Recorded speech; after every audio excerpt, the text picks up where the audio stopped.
4 মাস আগে 5 অগস্ট ছাত্র জনতার গণঅভ্যুত্থানে দেশমুক্ত হয় ফ্যাসিবাদের কবল থেকে। টানা 15 বছরের স্বৈরশাসনের মসনদ ভাঙতে প্রাণ ঝরেছে শিক্ষার্থীসহ সহস্রাধিক মানুষের।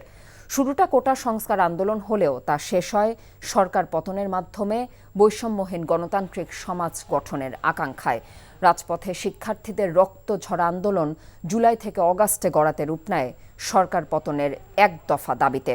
শত সহস্র মানুষের প্রাণের বিনিময়ে রক্তভেজা বিক্ষোভে প্রধানমন্ত্রীর গদি ছেড়ে ভারতে পালিয়ে যান শেখ হাসিনা।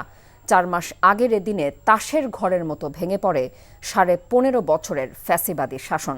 তবে এই ছাত্র জনতার গণঅভ্যুত্থানের পরতে পরতে রয়েছে সন্তানহারা মায়ের আর্তনাদ, পিতার কাঁধে পুত্রের লাশ, পুলিশের গুলিতে উড়ে যাওয়া শিশুর মাথার খুলি। এমন সব দুঃসহ স্মৃতি আর শিক্ষার্থীদের রক্তে লেখা হয় জুলাই অভ্যুত্থানের শোকগাথা।